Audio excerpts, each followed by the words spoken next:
As artificial intelligence advances, its power to both strengthen and sabotage democracy is becoming undeniable. Imagine any other industry that could get away with saying, only we get to study ourselves. Deepfakes, AI-generated, hyper-realistic but entirely fake media, are emerging as potent weapons for disinformation, threatening election integrity and eroding public trust in democratic institutions. But this isn't just about fake videos or viral hoaxes. It's about a global tech race reshaping the balance of power. Just this week, the China tech company DeepSeek unveiled its breakthrough model, DeepSeek R1, an innovation challenging US dominance in AI. And with China gaining momentum, the rivalry over AI is no longer just about economics. How do we protect democracy when technology is outpacing regulation? The fact that we have allowed any one platform to accumulate the power and potential to possibly put their finger on the scales of an election is the thing we should be concerned about. We would hope that everybody kind of wants their policies to be informed by what's actually happening, and that worlds where only people who work for the platforms know what's happening on the platforms is not ideal for policymaking, regardless of your political persuasion. And how do we prepare the next generation of technology users to stay in control of AI, not the other way around? Yeah, I mean, people don't want to be told they were wrong or they fell for disinformation, but people are open to learning how they perhaps were manipulated. This is Global Insights by Network 2020. Today, who controls the truth? AI, deepfakes, and democracy.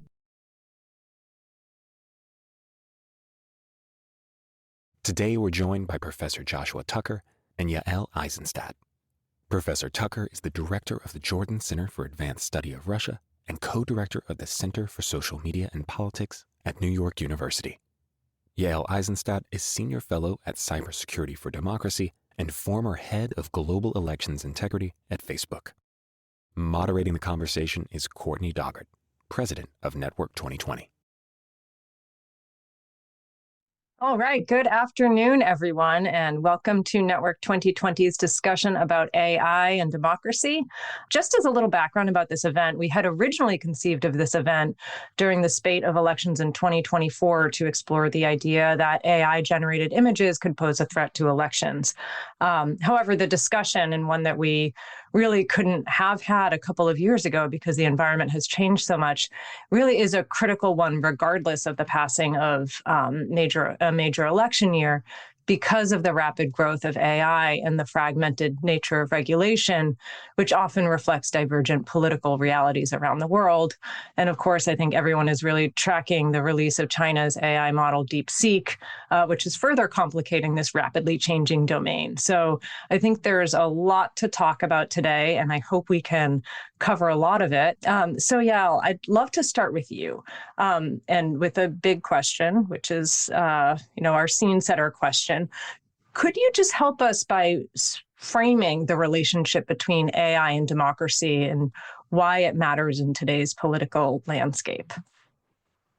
Sure. Thanks so much for having me back.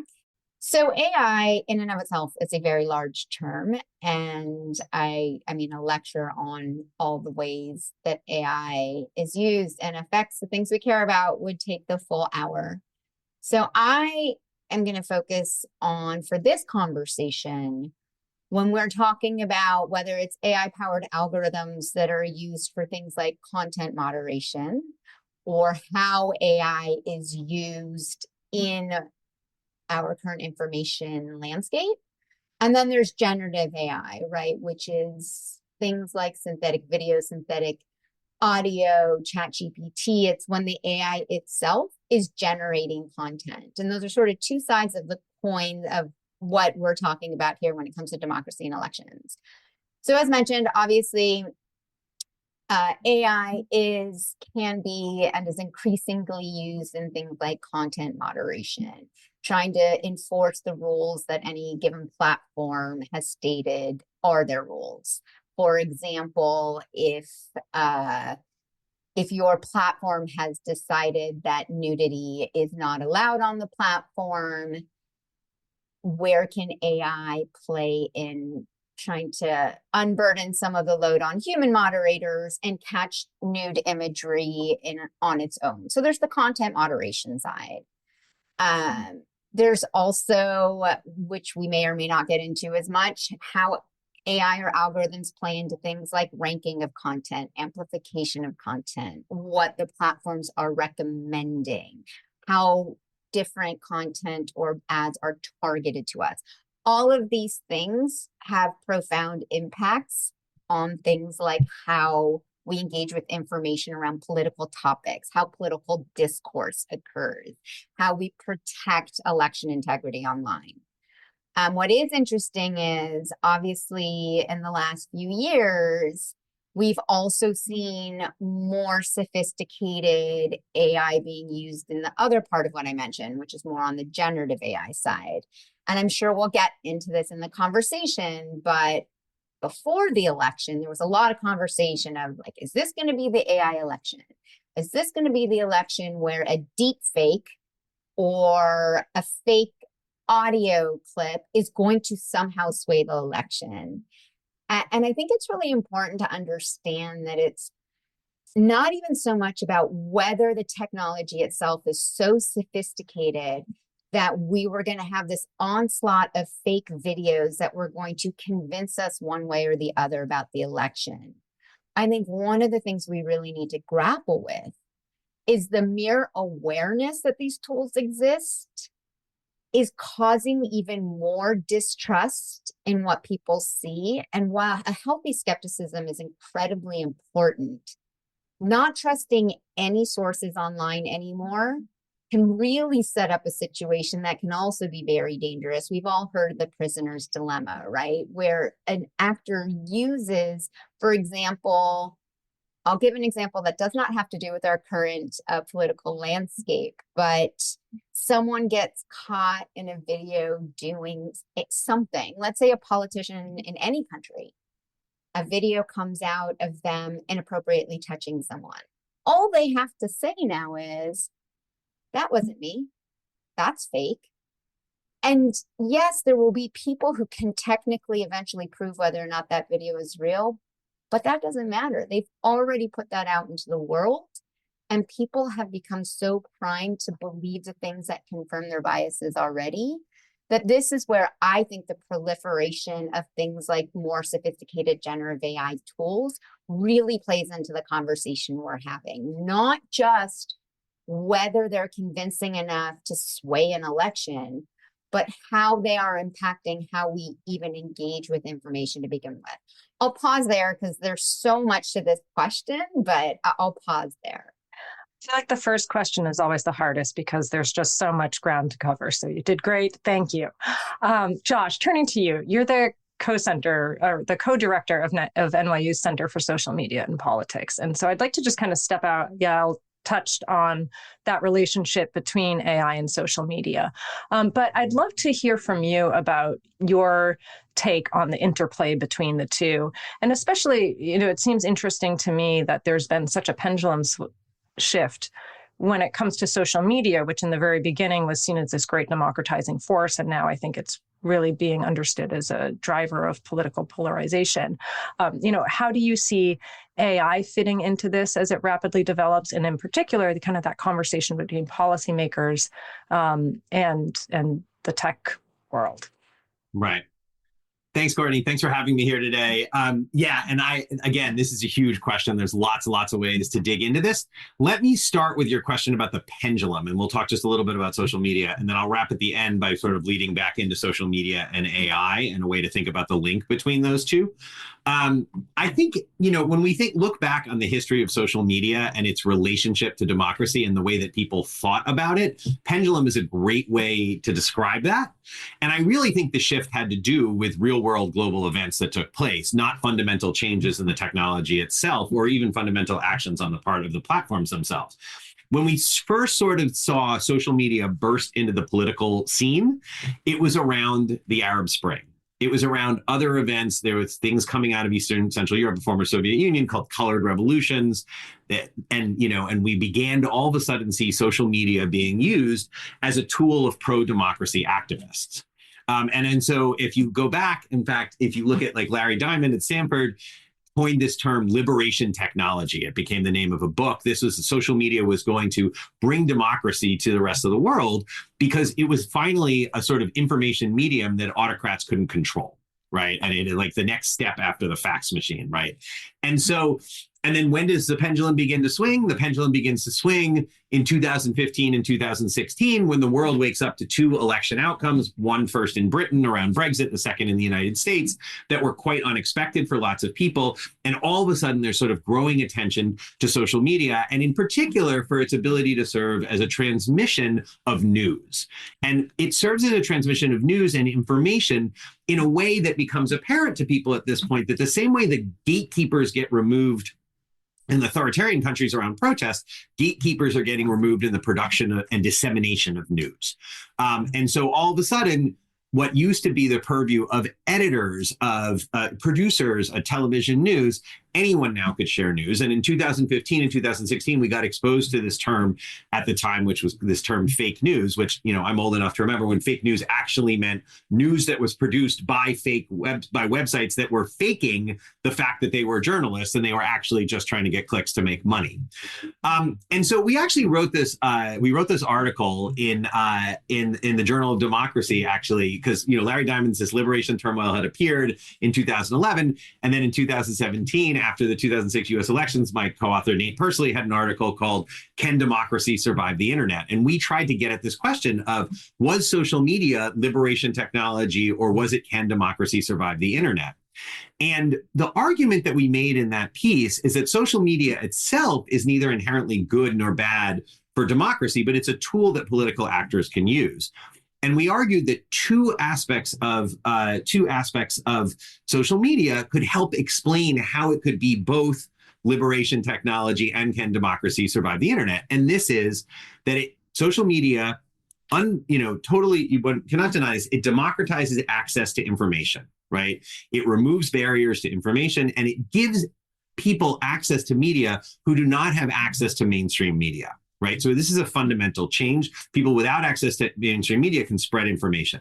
But on the other hand, it's also a tool that can be used to silence voices. Right. And this is a tool that can be used to try to control who speaks. Right. Both of these things can happen. And if you go through the different contexts, if you think about in authoritarian regimes, who doesn't have access to mainstream media? Well, that includes pro-democracy activists. It also includes a lot of other people, but it includes pro-democracy activists.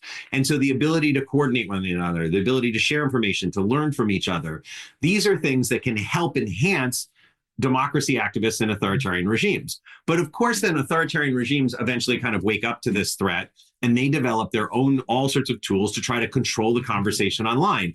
And this ranges from offline tools of arresting people, physical violence against people who are online, to all sorts of online tools, such as traditional censorship. Like we think about, blocking keywords in China, as well as a sort of new internet era style attempt to control the conversation online, which is to inject content, right? This is different from, for older forms of censorship. And here we think about sort of Russian bots and trolls. And if you roll this forward then into democracies like we had, like into the 2016 US elections and into other open societies, well, if you think about who didn't have access to mainstream media, well, on the one hand, if you want to take a kind of Chomsky type look at the thing, and think of traditional media as being an arm of the capitalist class and working to advance the capitalist class interests, you look at things like progressive voices are able to get more access. You get things like Black Lives Matter. You get things like Occupy Wall Street appearing on the internet. On the same time, if you want to think about who else was not getting access to mainstream media in the United States back in the Walter Cronkite days and TV news, it was people who were sort of anti-systemic and fundamentally opposed to democracy and wanting to change the system. So social media sort of as a tool, it can simultaneously empower both of those groups. And then ironically, what you can also see happening is that groups that are actually small portions of the population are able to use the tools that in some ways were developed by these autocratic regimes to deal with their online opposition to really amplify their message. So end of the day, as we roll into the AI era, I think that's a kind of background way of thinking about social media and democracy. And I want to just close close this answer to this first question by just noting, the question of whether or not you sort of said in your question, and now we think social media increases political polarization. That's actually an empirical question. The question whether it's good or bad for democracy, I think, is an amorphous question that we have to think about holistically. But these very specific things, these are things we can empirically test. And this is what a lot of researchers in this area are trying to do, especially as the technologies evolve, to try to get a sense of what is the relationship between these platforms and some of these negative outcomes that we are worried about. And I think going back to Yael's point about the difference between with AI of the first order problem of does AI make people believe things that aren't true? And the second order problem of what happens in a world where everyone thinks AI is ubiquitous. It's the same question to ask about all of these other nefarious things. Like, what is the first order problem of the nefarious thing that may be happening? What's the second order concern about people believing it's happening more than it might be happening? Thanks. And this is your question about, or your point about testing, I think is a great segue into this next question for you, Yael, which is about the Meta recently changing their fact-checking policies in the name of free speech and aligning more closely with X's policies, which have also reduced access to data for researchers. So what are these changes having? What impact are these changes having on efforts to combat disinformation? Yeah, I have a lot to say on this topic. I think one of the things that has been really interesting around how a lot of the media has spoken or written about these changes at Meta is it does benefit someone like Mark Zuckerberg to have us focus the conversation about fact-checking and whether or not fact-checking is good or bad, whether or not fact-checking is censoring speech, which it is not. And I'm happy to explain the answer there. Because then we're not actually talking about some of the deeper systemic issues of whether or not these platforms themselves are designed in a way that might be contributing to more extreme content or to, as Josh said, there's a lot of research out there of whether or not the design and the platforms themselves are contributing to further polarization, all those questions, because they got us focused on this question about fact-checking. But that was only one of several things that happened during that same 24 to 48 hour period. So yes, Mark Zuckerberg stood up, and let's be very clear, it was a 100% political move. This is not surprising. He is not, in previous years, he was a little more discreet about political choices that were being made at the company. This time there's not even, the mask is off.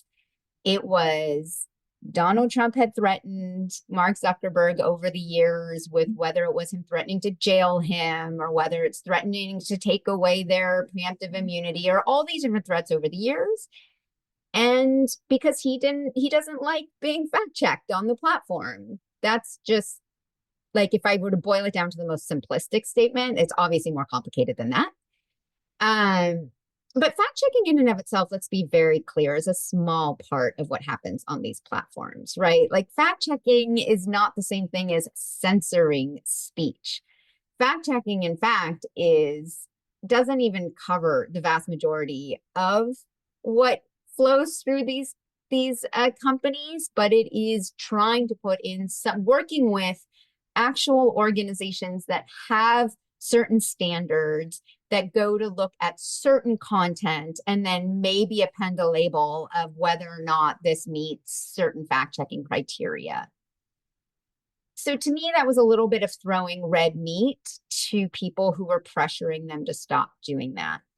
The other things that he did at the same time, though, was to roll back a bunch of the hate speech policies, to change that to hateful conduct instead of hate speech, to it's not even subtle. It was, let's take away all of our rules around transgendered and a lot of our LGBTQ plus rules. Let's remove some of our rules around hate speech in general. And we can all debate whether or not we want to be on platforms where hate speech is allowed. I'm very sad to say hate speech is not illegal. So, like, if a platform decides we want to allow hate speech, that's their right. I might not love it, but that's their right. My question is, what is the platform itself doing with that hate speech? Is the platform's own algorithms amplifying it because their algorithms have understood that that is what is going to get more engagement? Are they recommending it to people? Those are the things that we're not talking about because we're so focused on the fact-checking piece. I wrote a piece in the Bulwark about Mark Zuckerberg's announcements, and I really broke it into 3 key things, since that's really the question here. First, again, focusing on fact-checking is convenient to these platforms because then we're not focusing on some of the bigger systemic issues of how these platforms are designed and what those consequences are. Second, coupled with their changes in hate speech policies, I do believe this is going to lead to actually a further proliferation of whether it's disinformation, extremism, hate speech. I'm not saying that we have seen that categorically yet, but just looking at what happened on X, when X decided that they were going to roll back a bunch of those policies, although on X it was different. They also re-platformed like many accounts that had been the most brazenly violative accounts to begin with. And they put their fingers on the scale by saying, if you pay $8 a month, we will amplify your content in the For You feed. And we documented, when I was at ADL, we documented the percentage rise that created in hate speech and whatnot. So I do think it'll be, if it goes in that direction, we will see a proliferation of more extreme content. But third, especially since this is Network 2020 and foreign policy is a big part of the interest of this audience, I actually found the most important part of Mark Zuckerberg's video announcement that day was that he brazenly said that he's going to partner with this administration, with Donald Trump, to pressure countries around the world to not regulate him. And what's so interesting there is that's pretty brazen. Like, that used to be, these kinds of quid pro quos used to sort of happen in smoky, dark back rooms. You didn't publicly announce that I'm giving this to the president, and in return, he is going to go after the Europeans and the Australians and others for daring to try to regulate us. And that goes into like sovereignties of other countries who have the right to have their own laws and enforce them. So I think there's broader implications here, well beyond just what that means here at home. I'll find my article and throw it into the chat because I go into much more detail of the implications there. Great, thank you. And I think Brian might be able to do that as well. And Josh, could I just follow up with you on the piece about the data? Because I know you're doing a lot of data-driven research, and I'd just be curious if you wanted to add a little color to that and how that might be impacting your own work. About data access and change data. Yes. Yeah, I mean, this is a key component. If we go back, to these questions about when we're talking about here about whether these individual aspects of these platforms are having the impacts that we think we're having the impacts on, right? It's difficult to try to answer those questions, right? And at the end of the day, those questions, there's lots of different ways we can try to get at. And as academics, we take advantage of all sorts of different tools when we're doing this. And there's some stuff we can do on our own without the cooperation of the platforms. We can run experiments. We can, there's been really cool advances in what are called browser extensions, where you can basically have someone who's interacting with a social media platform, but you can put a browser extension on Chrome and sort of change what their experience is like to try to test theories that you have about something like, what the algorithm is doing. What if we change the way the algorithm is doing? And there are even scholars who are building their own sort of bespoke platforms, so you can have different types of rules on platforms and see what happens in them. All of these things, of course, have kind of trade-offs. But at the end of the day, if we want policymakers to know what's actually happening on these particular platforms, it requires access to the data itself on those platforms, right?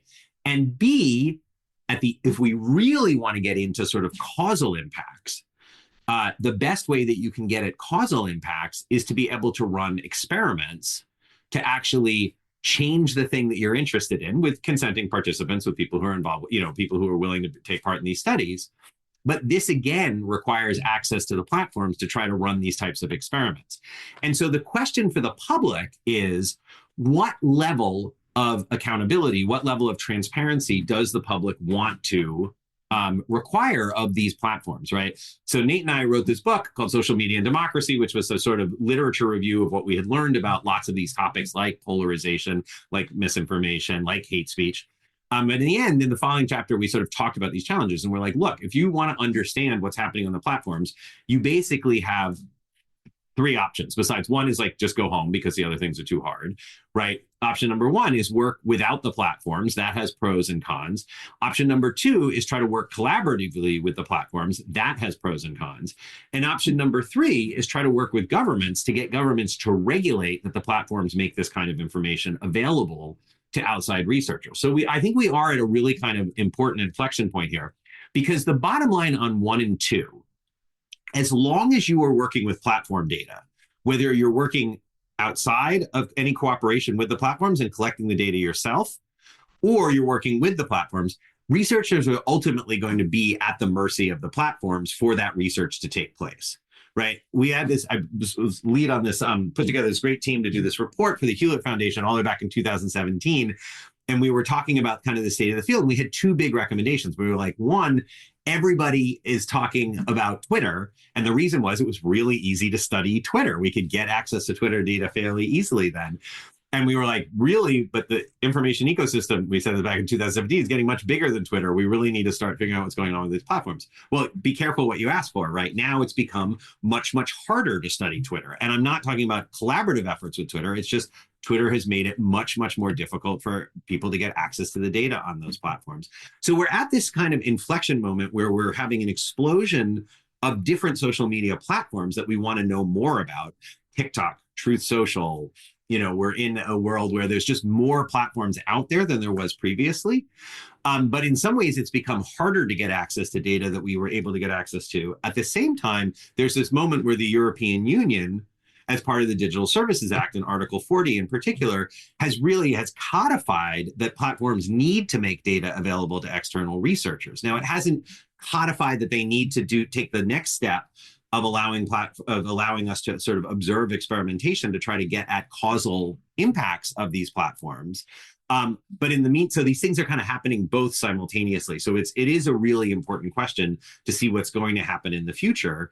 And we really do think that policymakers should think seriously about this, because whether you have left-wing or right-wing preferences, right, we would hope that everybody kind of wants their policies to be informed by what's actually happening, and that worlds where only people who work for the platforms know what's happening on the platforms is not ideal for policymaking, regardless of your political persuasion.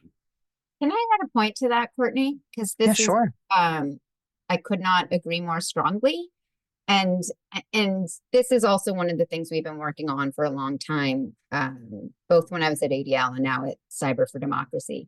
It's not about transparency just for transparency's sake. Like, some people are like, transparency, that sounds great, but so what? It is, to Josh's point, in order to actually craft smart, enforceable policies, you have to understand both how the current systems work and what is actually achievable and enforceable. And I know this is going to be sounding like I'm putting it in the most blatant, obvious terms, but sometimes I try to get out of the academic way of explaining things and just say, listen, imagine if any other industry, this isn't an industry that's still like this childish new industry that we like to talk about, right? This is the tech industry is probably the most powerful, rich industry at this point. Imagine any other industry that could get away with saying, only we get to study ourselves. And when we put those studies out, you have to trust that we are being accurate. Imagine if the pharmaceutical industry not only got to study itself, but then if someone got sick off of medicines, they got to actually study why they got sick, create their own answers to that, and then decide themselves how they're going to fix it.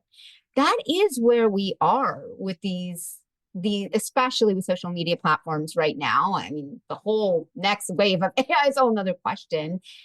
And the very like basic idea. So just to expand, when Josh said why it's so much harder now on X, this was intentional. We used to be able to study. Twitter was never fantastic at enforcing its own rules. And by the way, like we never study. My work has never been, you should take this down, you should leave this up. It's always been about testing whether they enforce their own rules, whether they claim that they have a rule that the public should know about if you want to use this platform, and then whether or not they enforce those rules. And when Musk bought the platform, he charges, what is it now, Josh? Like 40 something thousand dollars for data. Like it is completely cost prohibitive for most nonprofits and academics. And then on Meta, they killed their tool called CrowdTangle, which so many people were using to be able to study the platform. And so now we have to shift more and more to experimental ways to study these platforms, to use more anecdotal evidence, to try to create personas and document how the algorithms, where they take us. But it is the only industry that studies itself. And in that, like the idea that basic transparency regulation is this complicated in the US should concern all of us for how much influence this industry is having, including on lawmaking. Yeah, if I can just add one more thing before we move on to another topic, right? Like, I mean, if you think about the analogies here, like we have situations where it is perfectly acceptable that banks have regulators embedded in the banks who do stress testing on the banks, right? So there is precedent for this. This isn't a completely kind of new idea here. So I just wanted to echo Yael's point that like that, that sealing off this industry as it really would be sealing it off as different from other industries. And a lot of interesting thoughts going on in this regard. Okay, that's it. Thank you. Josh, I'll go to you now. And I'd love to just get your take on sort of how you're assessing the world's current progress in addressing AI-driven threats to democracy. Are we on the right track? What is being done? Yeah, I mean, this is a really tough question, right? Because we don't even know quite what the AI threats to democracy are. And so saying what's being done to address them, is it sufficient or not sufficient? Following on our previous conversation, which I will keep very short on, right? Again, transparency is super, super important. Like we've tried to reach out to some of these companies. We've tried to reach out to people in the government about trying to, from the get-go, build in mechanisms whereby there can be transparency and people can understand what's happening on those platforms. There's a very interesting thing in the chatbot world, which is that of these large language models, none of them are open source. We don't know like what training data is being used, how they're being trained up. But some of the models are what's known as open weight, where the outputs of the models are made public so people can actually stress test them and do that themselves, which is, which it has its own pros and cons, because it also means anyone can spin up their own models without safeguards that the companies may have put on them themselves. So I don't even want to weigh into that. But like, there's the transparency question on this. I think as we look back on 2024, I really want to echo what Yael said. And, we had written about this beforehand in the Brookings column, but the same kind of framework of like first order concerns and second order concerns. I think when we look back on 2024, this is going to have been really, really apparent. There were all these pieces written before the 2024 election about how AI could be used in the context of elections and how it might be dangerous. And, one useful way for people in the audience to think about this, that I've kind of thought about it from a political economy framework, is to think about, social media lowered the cost of the distribution of content, right? But you still had to produce content. And generative AI has the ability to lower the cost of the production of content. So going into the election system, we tried to think about, okay, who benefits from lowering the production of content? And on the one hand, you can think about really nefarious uses of this, right? Anyone who wants to run a foreign influence campaign in a country where they don't have the language skills, that suddenly got a lot easier, right? Like if you go back to 2016, it's how some of this stuff was picked up on was, people doing foreign influence campaigns pretending to be Americans that didn't really sound like they were Americans. Those kinds of things have just gotten much easier. And especially if you think about, well, lots of people know English, but if you think about languages that are not known by as many people, such as Dutch, or Slovak or, Tagali, then this is a way that you can get into concern where you have concerns about this. But we can also think about really positive things that might be able to happen in this regard too, right? Like who else doesn't have the resources, right, can benefit from lowering the cost of production? Well, imagine you have a district where people speak lots of different languages and you're a local candidate running for office. Previously, maybe you could afford English, you could afford Spanish, but maybe you couldn't afford outreach in all of these languages. That's just become easier too. So maybe this is going to be something that drives down the cost of campaigning. And in general, we think when the cost of campaigning is driven down, that actually can help challengers and help sort of cut into incumbency disadvantages, which people tend to think can be, a positive for democracy. When we look back on 2024, the year of the election, I think we can absolutely see there are instances we can pick and choose from where we find where people are a little worried about what did happen with generative AI. I think there were some bad instances of female candidates getting attacked using generative AI. I think in terms of the consequentialness of it, the sort of most consequential thing that I've heard about or potentially consequential involved the Slovak parliamentary elections early on in the year and an audio recording, which is actually kind of interesting, with audio maybe being a sweet spot between where people are used to knowing that text may or may not be created by humans and the video isn't quite good. But we also saw really creative use of generative AI, right? We saw in Pakistan when a candidate who was imprisoned using generative AI as a way to reach out to candidates. We saw interesting things about voter outreach around it. And I think at the end of the day, we will look back on this as the dog that didn't bite, right? The dog that barked that we were talking about so much beforehand. And that these first order concerns, right, that elections were going to be swayed by things that were false that people would believe. I mean, if you look at the United States election, by far the most consequential video image in that election was absolutely real. And it was President Biden in that first debate. There was nothing faked about that, but it had an enormous amount of impact on the way the rest of the election campaign came about. But that absolutely raises the question that Yael has pointed out, which is this issue of what are these second order effects? What is the impact of living in a world where people believe generative AI is ubiquitous? And how hard does it become to convince people, not our first order concern that people believe false things to be true, but how hard does it become to convince people that true things are actually true? And because that gets at the issue of accountability in democracy. And we did see, again, I don't think it was as bad as I was worried, looking at some of the numbers of people who thought Gen AI were ubiquitous, worried about in the context of elections. But we saw this a little bit in the election. When Donald Trump didn't like the fact that Kamala Harris was getting big crowds at her rallies, the claim was they were AI generated. Right. There was this in North Carolina, the Republican candidate made a claim about something being AI generated that looked, bad for him and stuff like that. So I think this is going to be the really interesting question going forward, because these technologies are going to get better. Right. So it may be that these first order concerns, just 2024 was a little too early for them to be serious.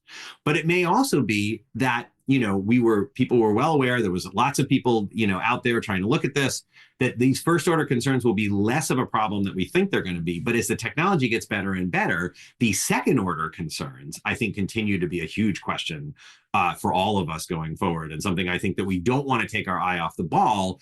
And I think when we do testing of how human beings interact with AI, it's really important to also understand how this is impacting their relationship to trust and information generally.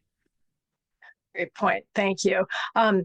Yael, turning to you, we talked a little bit earlier about some of the different regulatory environments around the world. We kind of alluded to that. And you've worked in both the government and the private sector, I think, at really interesting levels. How, in your opinion, can policymakers balance innovation with the need for oversight, given this current geopolitical environment, both writ large and then also in terms of approaches to AI and whatnot? Yeah. I think there's this false dichotomy between the idea that you can either have an innovation or you can have regulation. And it very much benefits the tech industry for people to continue to believe in that false dichotomy. It's interesting. A lot of times when you're talking about different ways to put in potential guardrails, you get this, but we do more good than harm. I want to just start with unpacking that. It doesn't matter if you do more good than harm. The government's job is to protect against the harm. Like it is not, it doesn't, this is this false like thing that, by the way, also these companies have never actually quantified, which is hilarious considering how much they believe in like data and quantifying things. This, we do more good or we do more harm.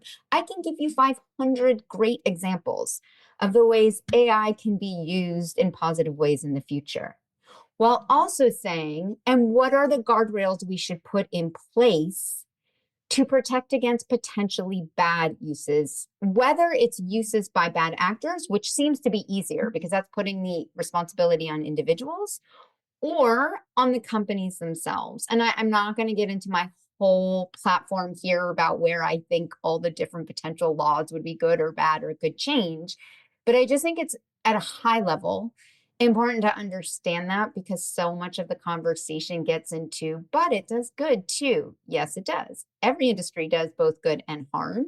And the government's role is to figure out the externalities and how to protect against that. So that was very obscure. I get it.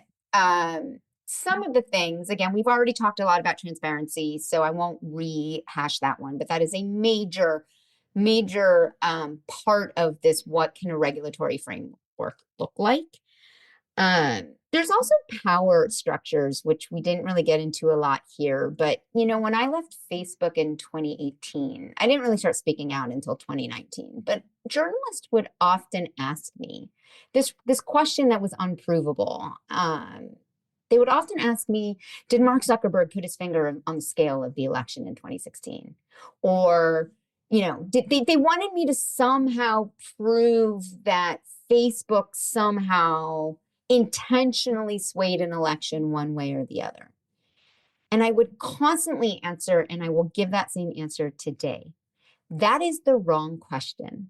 First of all, I don't know if we're going to be able to prove whether a platform, like there's so many elements there, you would have to prove there's causality, like that's almost unprovable.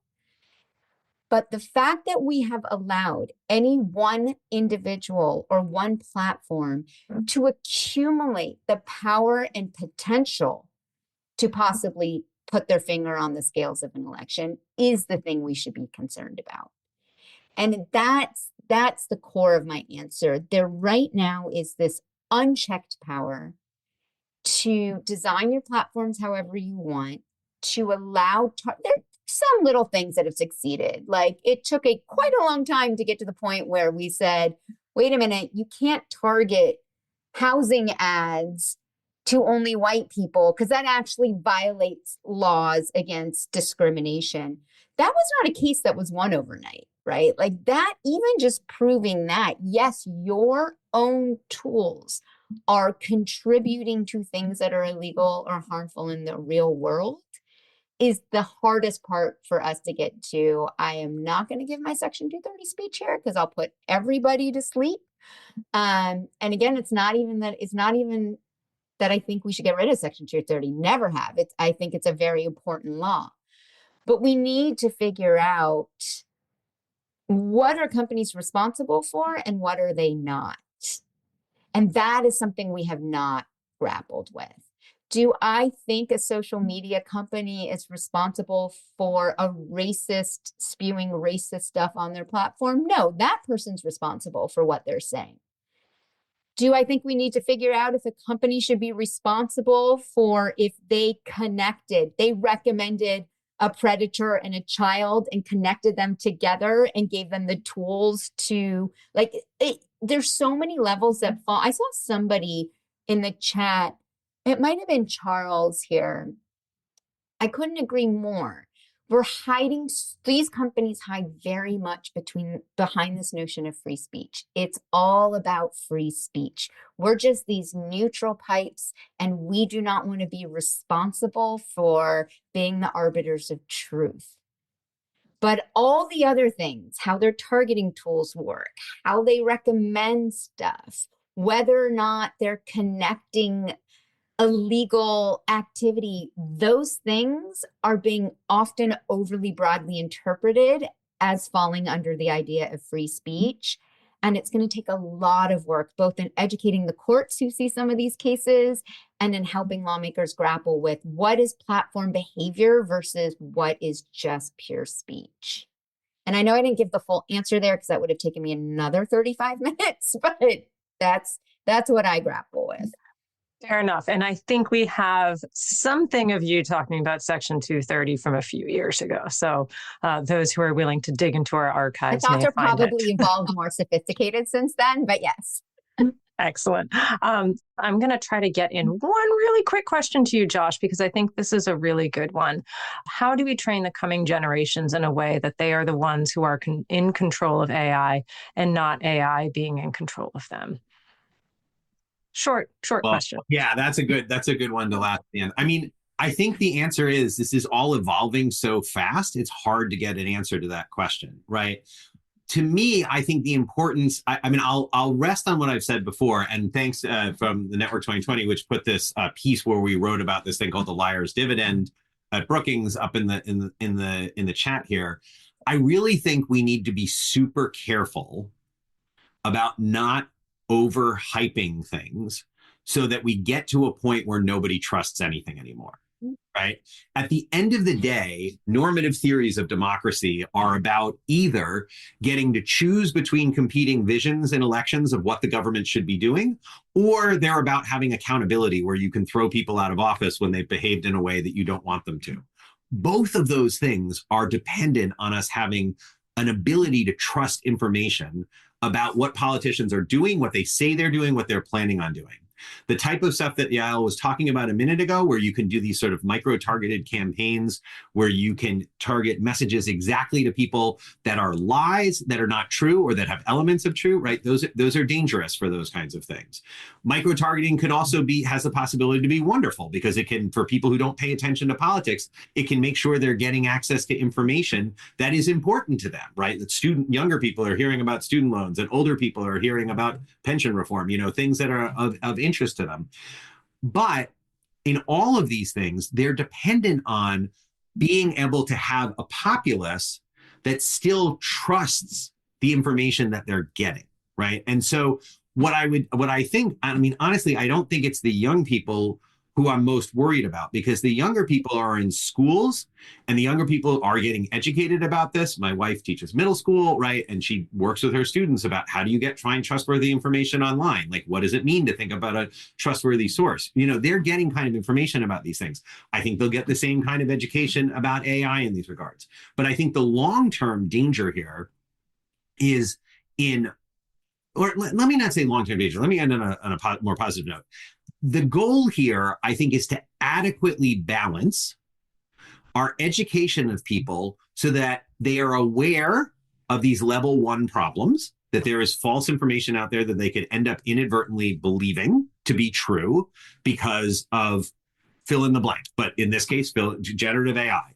How does generative AI work? How does it make things happen? Somebody put in the chat here, are there things that we know that generative AI motions and videos that people know don't work so that we can leave a signal if I wave my hand like this, it's not generative AI talking. This is a large question of provenance. This is a big thing computer scientists are working on, which is how can we mark things as actually real for people? And I think we'll continue to do that. And it's important, right? I think part of the reason that generative AI didn't run amok in the 2024 year of the elections globally is that journalists were keeping an eye out for it. They were publicizing it. And when you had the Canadian thing a couple of years ago with the guy with 3 hands, everyone got roundly mocked over that, So I think we do want to pay attention to educate people about these level 1 concerns about believing things that aren't true. But I think we have to learn and think carefully about how we find the balance to not get people into a world where they think nothing is real or that nothing can be confirmed as being real. And I think that's the challenge. Those are the tools that we want to be giving to younger people, middle-aged people, and older people, right, across the board as we think about the evolution of the information environment in the AI world.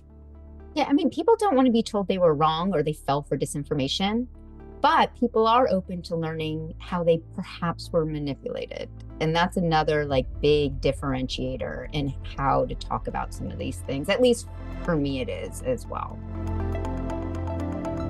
It's a great note to end on. Thank you both. This has been incredible. I think it's incredibly important. I think it's changing so much that hopefully we can redo this discussion in person in New York sometime, which would be wonderful. Thank you both so much. Thank you to everyone who was listening. We are a nonprofit. We encourage people to donate. So if you can, we very much appreciate it. And Josh, Yael, you've both been terrific. Thank you so much for the work you're doing and for taking the time to talk to us today. Really appreciate it. Thank you. Thanks so much. It's been a real pleasure. Bye-bye. Thank you for joining us on this episode of Global Insights. You can subscribe to Global Insights on Apple Podcasts, Spotify, or wherever you get your audio. For more analysis, events, and ways to connect with our community, click on the link in the description. See you next time.